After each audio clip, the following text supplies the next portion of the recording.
So guys आज से कुछ मंथ पहले मैंने हमारे चैनल पे एक वीडियो अपलोड किया था जहां पर मैंने आपको बताया था कि अगर आप P2P एक्सचेंज को यूज़ करके कोई भी क्रिप्टो करेंसी का सेल कर रहे हो तो आपका भी बैंक अकाउंट हो सकता है फ्रीज। तो उस वीडियो का नीचे बहुत सारे लोगों ने कमेंट करके मुझसे पूछा कि सर आपने ये तो बता दिया कि बैंक अकाउंट फ्रीज क्यों किया जाता है, लेकिन इसका सोल्यूशन क्या है? क्या अगर एक बार बैंक अकाउंट फ्रीज हो जाए वो वापस से डिफ्रीज हो सकता है? अगर हो सकता है तो उसका स्टेप आप बताइए कि हम कैसे हमारे अकाउंट को डिफ्रीज कर सकते हैं। तो मैंने सोचा कि बहुत सारे लोग सेम प्रॉब्लम को फेस कर रहे हैं, क्यों ना सभी के लिए एक वीडियो बनाया जाए कि इसका सॉल्यूशन क्या है। सो इसी के बारे में इस वीडियो में बात करेंगे, स्टेप बाय स्टेप मैं आपको सब कुछ समझाऊंगा। सो एंड तक आप बिल्कुल बने रहिए। पहली बार अगर आप हमारे चैनल में आए हैं तो मेक श्योर कि चैनल को सब्सक्राइब कर ले एंड इस वीडियो को एक लाइक बिल्कुल कर दे। एंड अगर आप जो है प्रीवियस वीडियो को देखे नहीं हो, पहली बार आप इस वीडियो को देख रहे हो, तो उस वीडियो का भी लिंक मैं डिस्क्रिप्शन में दे दूंगा। उससे आपको पता चल जाएगा कि अगर आप बाइनेंस, कुकॉइन या वाजीरेक्स या कोई भी P2P क्रिप्टो एक्सचेंज को यूज करके क्रिप्टो करेंसी को सेल करते हो तो क्यों आपका बैंक अकाउंट फ्रीज हो सकता है। तो चलिए बिना टाइम वेस्ट किए स्टार्ट करते हैं आज के इस टॉपिक को। तो सबसे पहले तो मैं आपको बता देता हूं कि अगर आपका बैंक अकाउंट फ्रीज हो जाए तो ये जो डिफ्रीज होने का स्टेप है उतना भी आसान नहीं है। आपको बहुत पेशेंस रखना होगा, डरने से बिल्कुल भी नहीं चलेगा। आपको ये सोचना है कि आपने कोई गलत काम किया नहीं है, गलत काम किए दूसरे कोई लोग एंड उसका ही जो है उसी के लिए आपको आपका जो बैंक अकाउंट है उसे फ्रीज कर दिया गया है। तो आपका पहला काम क्या है ना, आप याद रखिए जब भी बैंक अकाउंट को फ्रीज किया जाता है ज़्यादातर केसेस में ओनली डेबिट फ्रीज किया जाता है, यानी आप अगर चाहो तो उस अकाउंट में पैसे को भेज सकते हो, लेकिन जब भी उसमें आप ट्रांसफ़र करने जाएंगे या विड्रॉल करने जाएंगे तो एरर आपको देखने को मिलेगा। तो अगर आपको भी ऐसा देखने को मिले कि आपका बैंक अकाउंट से पैसा विड्रॉल नहीं हो रहा है या फिर डेबिट फ्रीज है, उस टाइम पे आपको सबसे पहले आपका जो बैंक है, नज़दीकी जो ब्रांच है उसमें जाना है एंड जाके उनको बताना है कि क्यों आपका बैंक अकाउंट का डेबिट फ्रीज है। सो जब आप उनसे ये बताएंगे तो हो सकता है बैंक वालों ने आपको बताया कि हम नहीं बता सकते या वो जो है आपको सही इन्फॉर्मेशन नहीं दे। उस टाइम पे आप उनको बताइए कि मुझे रिटर्न चाहिए कि क्यों मेरा बैंक अकाउंट को फ्रीज किया गया है। ऐसे में आप पहले से ही एक एप्लीकेशन लिख के लेके जाइए बैंक के पास कि मेरा बैंक अकाउंट ये है एंड ये जो है डेबिट फ्रीज हुआ है, तो इसका रीज़न मुझे रिटर्न में लेना है। तो उस एप्लीकेशन को लिख के आप बैंक के मैनेजर के पास जाइए। बैंक का मैनेजर के पास जाके आप उनको बोलिए कि मैं इस एप्लीकेशन को सबमिट कर रहा हूँ, मुझे मेरा बैंक अकाउंट फ्रीज होने का रीज़न रिटर्न में जानना है। अगर वो देने से इनकार करे तो आप उनको बोलिए कि आप जो है आरबीआई के पास कंप्लेन करेंगे, क्योंकि अगर आपका बैंक अकाउंट है तो वो ब्लॉक होने के पीछे या डेबिट फ्रीज होने के पीछे क्या रीज़न है वो जानने का आपको हक है। तो ज़्यादातर केसेस में जब आप उनसे रिटर्न मांगेंगे, आप जब एप्लीकेशन को सबमिट करेंगे उस टाइम पे जो है विद इन 1 वर्किंग डेज के अंदर ही वो आपको एग्जैक्ट रीज़न बताएंगे कि आपका बैंक अकाउंट को कहाँ से फ्रीज किया गया है। ज़्यादातर केसेस में साइबर सेल से ही फ्रीज किया जाता है, तो कौन सा साइबर सेल से फ्रीज किया गया है वो आपको बताएंगे एंड जो इन्वेस्टिगेशन ऑफिसर या आईओ है उनका भी नंबर आपको प्रोवाइड करेंगे। अगर वो प्रोवाइड ना करे तो आप उनको रिक्वेस्ट कीजिए कि आईओ का जो नंबर है वो आपको प्रोवाइड करे। उसके बाद आपको क्या करना है, जो इन्वेस्टिगेशन ऑफिसर है उनको आपको कॉल लगाना है, उनको आपको कॉल करना है। हो सकता है कि वो कॉल पिक ना करे या आपको 1-2 दिन तक ट्राई करना पड़े, वो भी आप कर सकते हैं। अगर वो फ़ोन में कुछ रिस्पॉन्स ना दे 2-3 दिन तक, तो आपको क्या करना है ना, उसी साइबर सेल का नंबर आपको गूगल से सर्च करना है एंड साइबर सेल में आपको कॉल लगाना है। एंड कॉल करने के बाद आपको उनको कहना है कि आपका बैंक अकाउंट को फ्रीज क्यों किया गया है, उनका रीज़न आप बताइए, एग्जैक्टली कौन सा ट्रांजेक्शन के लिए आपका बैंक अकाउंट को फ्रीज किया गया है।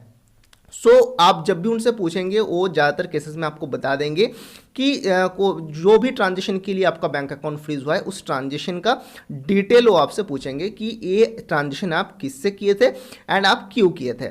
एंड आप याद रखिए जितना भी P2P आप कर रहे हैं उसका प्रॉपर रिकॉर्ड आपके पास होना जरूरी है कि आप जो भी एक्सचेंज से कर रहे हैं उसमें अगर एक्सचेंज के थ्रू करते हो P2P तो उसमें रिकॉर्ड रहता है। तो आपको क्या करना होगा ना, उनको कहना होगा कि आप P2P के जरिए क्रिप्टो को सेल किए हो एंड उसका रिकॉर्ड आपके पास टोटली है। तो एक्सचेंज में आप जाइए, जो भी डेट का ट्रांजेक्शन वो बताते हैं उसे जो है आप फिल्टर करके उसी ट्रांजेक्शन को निकालिए एंड उसके बाद उसका एक पीडीएफ के तरह प्रूफ बना के उनको ईमेल करके बताइए कि आपने इस बंदे को जो क्रिप्टो सेल किया है उसके बदले में आपको अपने बैंक अकाउंट में पैसा मिला है। 50% केसेस में जब आप उनको प्रूफ दे देते हैं कि आप गलत नहीं हो, आपने क्रिप्टो सेल किया उसके बदले में आपको पैसा मिला है, सो 50% केसेस में आपका जो ये प्रॉब्लम है ये सॉल्व हो जाना चाहिए।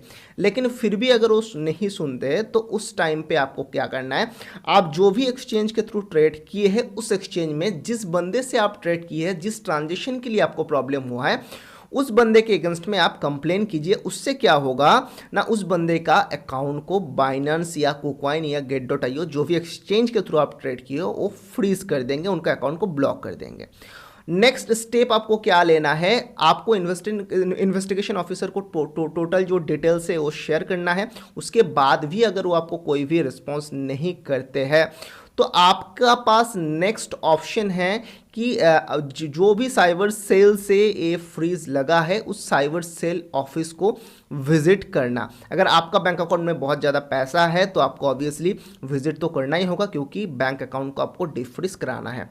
विजिट करके उनको आपको बताना है कि क्यों आपका बैंक अकाउंट को फ्रीज किया गया है। फिर से आपको जो प्रूफ है ट्रांजेक्शन का उसका हार्ड कॉपी जमा देना है, आपका जो बैंक अकाउंट का स्टेटमेंट है, आपका आईडी कार्ड है उसे जमा देना है एंड आपको बताना है इन्वेस्टिगेशन ऑफिसर को कि आपने कुछ गलत नहीं किया। अगर फिर भी उस जगह विजिट करने के बाद भी वो नहीं सुनते हैं तो आपके पास सिर्फ और सिर्फ एक ही ऑप्शन बचता है कि उस जगह का लोकल जो डिस्ट्रिक्ट कोर्ट है उस कोर्ट में जाके एक पिटीशन को फाइल करना। आप पिटीशन को फाइल करने के लिए लोकल एडवोकेट को आपका हेल्प लेना होगा, लोकल एडवोकेट का जो फ़ी है वो भी आपको देना होगा, उसके बाद आगे का प्रोसेस होगा। लेकिन मैं आपको रिकमेंड नहीं करता हूँ कि आप डायरेक्टली जाकर एडवोकेट के थ्रू पिटीशन फाइल कीजिए, क्योंकि आपको पता ही है इंडिया में अगर आप कोर्ट के थ्रू जाएंगे तो आपका टाइम भी वेस्ट होगा एंड एडवोकेट आपसे बहुत ज़्यादा पैसा चार्ज भी करेंगे। ये आपके पास एक ऑप्शन है एंड उसके बाद और एक ऑप्शन है, मैं आपको बता देता हूं। अगर सपोज आपको जाके पता चला कि कोई कंप्लेनर आपके अगेंस्ट में कंप्लेन किया है, उस टाइम पे आप ऑफिसर को कह सकते हो कि कंप्लेनर से आपको बात कराए एंड उनसे आप एक म्यूचुअल अंडरस्टैंडिंग कर सकते हो कि आप उनसे कह सकते हो कि आपने उनका पैसा नहीं लिया है, रीज़न क्या है, वो क्यों कंप्लेन किए, एक म्यूचुअल अंडरस्टैंडिंग आप उनसे कर सकते हो। एंड अगर सपोज कि आपने ट्रांजेक्शन किया ओनली 10,000 का एंड आपका अकाउंट पे more than 1 lakh 2 lakh rupees है, तो जो कंप्लेनर है उनको आप 10,000 रुपीज़ अगर वापस कर देंगे, मैं आपको ये नहीं कह रहा हूँ कि आपको वापस कर देना चाहिए, लेकिन अगर आप कोर्ट का झमेला में नहीं पड़ना चाहते हो तो उस टाइम पे इन्वेस्टिगेशन ऑफिसर को आप ये कह सकते हो कि ठीक है, मैं रेडी हूँ, जो 10,000 रुपीज़ या जो भी ट्रांजेक्शन अमाउंट है मैं कंप्लेनर को वापस करना चाहता हूं। एंड वापस करने का बाद आप जो है बैंक को एनओसी मेल कर दीजिए कि मेरा अकाउंट को अनडिफ्रीज किया जाए। लेकिन इस टाइम आपको सही से बात करना होगा इन्वेस्टिगेशन ऑफिसर से, कंप्लेनर से, एंड आपको समझाना होगा कि आप खुद ही विक्टिम हो, आपने किसी से कोई भी फ्रॉड नहीं किया है। अगर जो कंप्लेनर है वो मान गए कंप्लेन को वापस लेने के लिए, तो उस टाइम पे आप उनसे सेटलमेंट कर सकते हो कि आपका जो ट्रांजेक्शन अमाउंट है मैं देने के लिए रेडी हूँ, तो आप मेरा जो कंप्लेन है उससे आप वापस ले लो। ये आपके पास एक ऑप्शन है, लेकिन ये तभी पॉसिबल होगा जब आपका बैंक अकाउंट में ज़्यादा पैसा है एंड आपका ट्रांजेक्शन अमाउंट कम है। मैंने आपको टोटल ये 3-4 स्टेप बताया, इसे यूज़ अगर आप करेंगे, आई होप कि किसी ना किसी तरह से आपका अकाउंट जो है डिफ्रीज होगा। लेकिन आप याद रखिए कि P2P बिल्कुल भी सेफ़ नहीं है, आपको कभी भी पता नहीं है कि कौन सा फ्रॉड स्टार या किस अकाउंट से आपको पैसा मिल जाए। कभी भी आप जो है पुलिस या कोर्ट इस सब का चक्कर में पड़ सकते हो। तो मैं आपको यही कहूँगा, इंडियन एक्सचेंज को यूज़ कीजिए या कोई ट्रस्टेड बंदे को सेल कीजिए जिसको आप पर्सनली जानते हो, एंड उसी के थ्रू आप जो है P2P कीजिए, या फिर इंडियन एक्सचेंज को यूज़ कीजिए, टैक्स को पे कीजिए एंड बेफिक्र होकर क्रिप्टो करेंसी को सेल कीजिए। तो जो भी स्टेप मैंने आपको बताया, आई होप कि आपको समझ में आ गया होगा।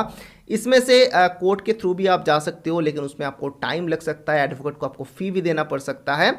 सो आप अपने हिसाब से देख सकते हो कि आप जिस सिचुएशन में हो वो उस टाइम पे आपके लिए कौन सा सही होगा, वो अपने हिसाब से आप चूज कर सकते हो। ज़्यादातर केसेस में जो है 30 to 50% केसेस में मैंने देखा, लोगों से मैंने बात किया कि इन्वेस्टिगेशन ऑफिसर को जो आप अपना जो प्रूफ है वो जब आप दे देते हो ऑफिस विजिट करके या बहुत बार ईमेल के थ्रू भी, तो ज़्यादातर केसेस में वो 2 से 3 मंथ के अंदर ही आपका अकाउंट को डिफ्रीज कर देते हैं। लेकिन अगर कंप्लेनेंट जो कंप्लेन है वो वापस लेने के लिए राजी नहीं है, तो जब तक कंप्लेन को विदड्रॉल नहीं करेंगे तब तक आपका अकाउंट डिफ्रीज नहीं होगा। तो आप कंप्लेनेंट से बात कीजिए, म्यूचुअल अंडरस्टैंडिंग कीजिए।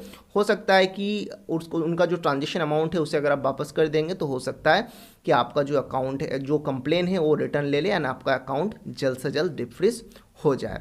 बाकी आपको बिल्कुल भी पैनिक नहीं करना है। आपने अगर कोई गलत काम नहीं किया है तो आपके साथ कुछ गलत होगा नहीं।